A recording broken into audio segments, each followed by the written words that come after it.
अपना अंगूठा तो ढलो दिख रहा है।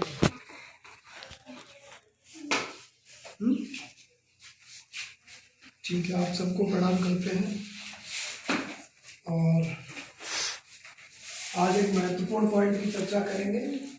बेशक यहाँ पर सूत्र लिखे हुए हैं, बेशक यहाँ पर सूत्र लिखे हुए हैं, लेकिन इन सूत्रों के माध्यम से हम वो चीज़ समझाना चाहते हैं कि यहाँ चुंबकीय क्षेत्र है और इससे पहली वाली जो यूनिट है फिजिक्स की वैद्युत क्षेत्र ई, अगर आपने निश्चित ही अगर आपने आज इन सूत्रों को समझ लिया तो इसके आधार पर हम एक वीडियो ऐसा करके करेंगे। मोबाइल को ऐसे रख लेंगे और फिर वीडियो को किताब में केवल किताब दिखाई पड़े, सवाल दिखाई पड़े, उनके आधार पर शाम को एक वीडियो प्रस्तुत की जाएगी। शाम को या फिर कल, इधर ही ध्यान रखो, ठीक है। तो शाम को एक वीडियो प्रस्तुत करेंगे। तो अगर ये यूनिट समझ ली चुंबक वाली के चुंबक के आणविक प्रश्न बेसिकली यहाँ से आते हैं, तो निश्चित ही आप वैद्युत क्षेत्र वाली यूनिट को भी समझ पाएंगे, जिसमें अक्षीय स्थिति, निरक्षीय स्थिति को भी पूछा जाता है, ठीक है। तो चुंबकीय क्षेत्र, देखो चुंबकीय क्षेत्र को भी से प्रदर्शित करते हैं। कल एक हमने उनके बारे में, इन परिभाषाओं के बारे में बताया था। देखो किसी भी सब्जेक्ट को अगर आपको याद करना है तो पहले उन परिभाषाओं के बारे में जानना उचित होता है। उसके बाद कुछ सिद्धांत पर देखो, कुछ परिभाषाएं इंपॉर्टेंट रहती हैं, कुछ सिद्धांत या नियम। इसके बाद में इन सिद्धांतों के आधार पर बनते हैं आणविक प्रश्न। बातें छोटी छोटी है लेकिन काम की है कि आपको पढ़ना किस हिसाब से है ना। बच्चे परेशान हो जाते हैं आगे प्रश्नों को, जबकि 3:2 के रेशियो में, यानी 3 में क्या आ सकती है परिभाषा और सिद्धांत आते हैं, तो 2 में पूछे जाते हैं न्यूमेरिकल आगे के प्रश्न। तो फिजिक्स में 3:2 बहुत इंपॉर्टेंट है, न्यूमेरिकल भी है ना, जो अच्छे नंबर आने के लिए बहुत ज्यादा काम आते हैं, ठीक है। तो परिभाषाओं के साथ में सिद्धांत पढ़ने, कल परिभाषा कुछ लोगों के सिद्धांत या कुछ नियम बताए। अब आणविक प्रश्न सॉल्व कैसे करेंगे उन नियमों को वो आज बताएंगे, ठीक है। तो 5 मिनट की इस वीडियो में, 5 से 7 मिनट की वीडियो में हम बताएंगे कि देखो चुंबकीय क्षेत्र के 3 या 4 फॉर्मूले बनते हैं, जिससे पता लगता है कि यहाँ चुंबक क्षेत्र है। कैसा क्षेत्र है? चुंबकीय क्षेत्र। कल हमने बताया था सीधे चालक तार के लिए ये बायो सेवार्ट के नियम के अनुसार बताया था। हमने बताया था कि धारा के चुंबकीय क्षेत्र अनुक्रमानुपाती होता है, यानी जो ऊपर होते हैं वो अनुक्रमानुपाती में होते हैं और जो नीचे होते हैं वो किस में होते हैं? व्युत्क्रमानुपाती में। μ/4π k की जगह पर है बस। तो वैद्युत धारा चुंबकीय क्षेत्र के अनुक्रमानुपाती, लंबाई के अनुक्रमानुपाती होती है चुंबकीय क्षेत्र, और चुंबकीय क्षेत्र दूरी के वर्ग के व्युत्क्रमानुपाती होता है। कल यहाँ तक चल रहे। तो एक तो न्यूमेरिकल ऐसा आना है कि सीधे चालक तार ऐसा है, तो इसमें उत्पन्न चुंबकीय क्षेत्र की गणना चाहे यहाँ करनी हो चाहे यहाँ, तो 2 ध्रुव तो होंगे ही होंगे। इसके अलावा एक और चीज मैं लिख देता हूँ, इसके अलावा एक और फॉर्मूला होता है चुंबकीय क्षेत्र का, वो इम्पोर्टेंट इसलिए है। दूसरा, चुंबकीय क्षेत्र का ध्यान रखना, सीधे चालक तार के 2 फॉर्मूले हैं। पहला फॉर्मूला ये है, तो आप अगर न्यूमेरिकल सॉल्व करते हैं तो आप ऐसे करें कि सीधे चालक तार के पहले प्रश्न कर ली, न्यूमेरिकल कैसा है, किसने सिद्धांत दिया। दूसरा, अगर सीधे चालक तार के जितने भी हैं वो सब सवाल कर लिए, तो फिर पहुंचेंगे वृत्ताकार वाले जो सवाल है न्यूमेरिकल वाले, या किसने सिद्धांत दिया, उनको क्वेश्चन को सॉल्व करें। अगर आप ऐसे चलते हैं तो मैं कह रहा हूँ निश्चित ही आज यहाँ चुंबकीय क्षेत्र को बता रहे हैं, 2-3 दिन बाद हम फिर वैद्युत क्षेत्र को भी ऐसे ही समझा देंगे। ऐसे करना है तुम्हें। अगर तुमने ये 2 यूनिट कर लिए, चुंबकीय क्षेत्र और वैद्युत क्षेत्र, तो आप फिजिक्स में पास हो जाएंगे। वैसे 4 या 5 यूनिट है यहाँ से, डायोड वाली, प्रकाश वाली, नाविक वाली, चुंबक वाली और वैद्युत वाली, 5 यूनिट हैं। 5 यूनिट से प्रश्न आते हैं और प्रत्येक यूनिट से 3:2 का रहता है कि या तो सिद्धांत या परिभाषा आती है या फिर वहां से न्यूमेरिकल आते ही आते हैं। ठीक है, तो ये जो एक्सरसाइज हम करा रहे हैं, ये जो यूनिट समझा रहे हैं, कल इनकी परिभाषा समझाई थी, आज इनकी न्यूमेरिकल कैसे बनेंगे वो समझा रहे हैं। तो सीधे चालक तार के लिए एक तो ये फॉर्मूला है, ऐसे एक फॉर्मूला और है, मैं जगह यहाँ कम है यहाँ लिख देता हूँ। सीधे चालक तार दूसरा फॉर्मूला, सीधे चालक तार, सीधे चालक तार के लिए उसमें त्रिभुजा बनता है। कैसा बनता है? त्रिभुजा, मतलब यहाँ चुंबकीय क्षेत्र की गणना करने का कैसे, इसमें वैद्युत धारा प्रवाहित होगी ऐसे, तो ये कोण वाला बन जाता है। कैसा बन जाता है? क्रॉस करने के हो गया। चलो हाँ, तो हम सीधे चालक तार की बात कर रहे थे भाई अभी, है ना। तो सीधे चालक तार के लिए फॉर्मूला क्या बनेगा?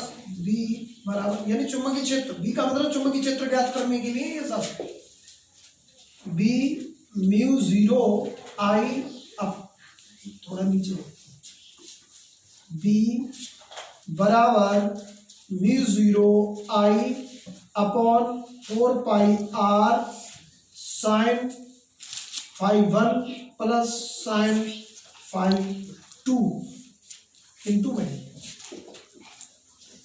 ये फॉर्मूला भयंकर इंपोर्टेंट है भाई साहब, बहुत ज्यादा इंपोर्टेंट नहीं है, भयंकर ज्यादा इंपोर्टेंट है।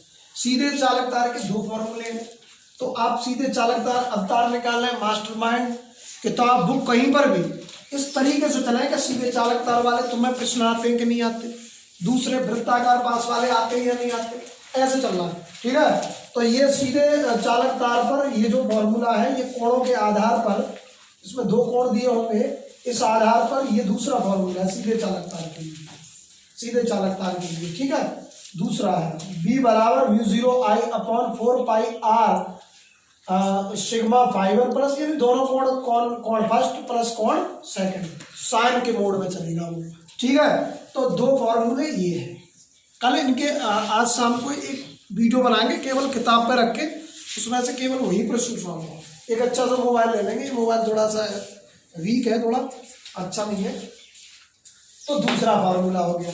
तो सीधे चालक तार वाले 2 फार्मूले हो गए, पहला ये और दूसरा ये हो गया। अब आ जाती है कुंडली चुंबकीय क्षेत्र, वृत्ताकार पास के लिए चुंबकीय क्षेत्र की गणना करना। तो उसमें 3 होते हैं, यहाँ मुझे 2 हैं, एक मेरे ध्यान में नहीं आ रहा है, वो लिखा नहीं मैंने। केंद्र के लिए ये फॉर्मूला काम आता है।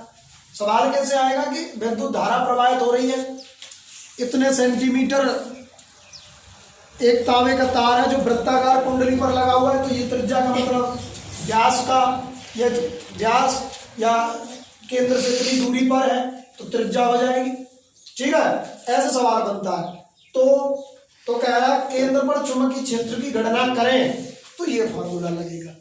केंद्र पर चुंबकीय क्षेत्र की गणना के लिए ये, दोबारा मैं समझा रहा हूं, सीधे चालक तार की बात होगी तो 2 फॉर्मूले हैं, एक ये और एक ये।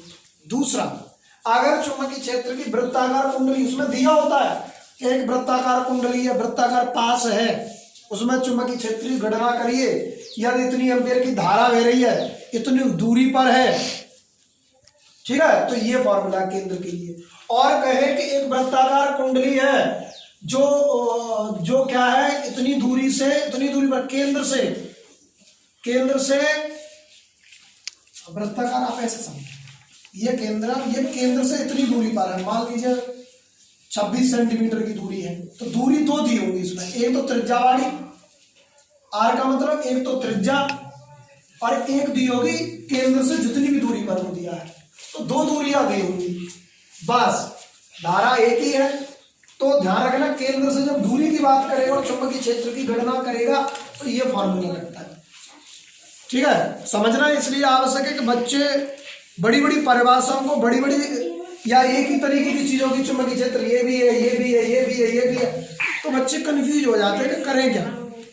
तो उसको ऐसे समझना कि सीधे चालक तार के लिए 2 फॉर्मूले, वृत्ताकार के 2 फॉर्मूले नहीं है, 3 है, एक मुझे स्मरण में नहीं है इसलिए मैं नहीं पा रहा हूँ। तो केंद्र से दूर के लिए दो दूरियां हैं, केंद्र से दूर के लिए, दूर का मतलब दूरी दो है, दो दूरी होंगी तब ये फॉर्मूला लगता है। तो यह चुंबकीय क्षेत्र को ज्ञात करने के फॉर्मूले थे बस, ठीक है। अब दो फॉर्मूले कण की गति को लेके हैं, हालांकि फॉर्मूले 3 है लेकिन दो बहुत इंपोर्टेंट है। v कण की गति को प्रदर्शित करेगा I इंटू 2πr और ये इलेक्ट्रॉन है, E का मतलब इलेक्ट्रॉन, इलेक्ट्रॉन का मान निश्चित होता है, निर्धारित होता है 1.6 इंटू 10⁻⁻19 में भी। चलो एक पथ की त्रिज्या के लिए ये फॉर्मूला, पथ की त्रिज्या, पथ की कण जिस गति से गति कर रहा है, ठीक है, और एक आवेश दिया होगा, एक चुंबकीय क्षेत्र दिया होगा और द्रव्यमान उसका भार दिया होगा कि इतना द्रव्यमान का कण है, तो उस पथ की त्रिज्या क्या होगी, बात समझना, बात समझनी है। v का मतलब वेग हो गया, m का मतलब द्रव्यमान, m का मतलब द्रव्यमान और b का मतलब चुंबकीय क्षेत्र और q का मतलब हो गया आवेश और r का मतलब होगा पथ की त्रिज्या। पथ की r का तो मतलब त्रिज्या होता ही है, ठीक है, ये बात हो गई है। यहां ध्यान रखना, सीधे चालक तार में त्रिज्या नहीं है, r का मतलब यहां पर दूरी है, वो क्या है, दूरी, ठीक है। तो पथ की त्रिज्या ये हो गई। आगे कण की गति के दो फॉर्मूले, तो सवाल करें तो कण की गति वाले कर दो ऐसे। अब आ जाता है चुंबकीय बल। ये जो सवाल है ना सेम, वहां पर E, यहां पर μ0 है, वहां पर समेशन 0 है वैद्युत क्षेत्र में।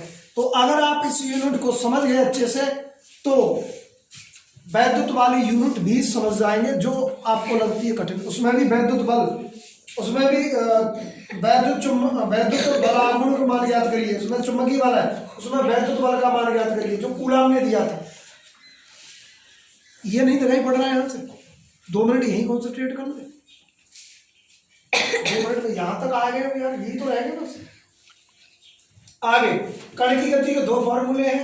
ये पथ की त्रिज्या वाला भयंकर इंपोर्टेंट है भाई साहब, जो इंटरमीडिएट वाले बच्चे हैं इस कण पथ की त्रिज्या वाले न्यूमेरिकल पर या फॉर्मूले पर थोड़ा सा ज्यादा ध्यान देंगे।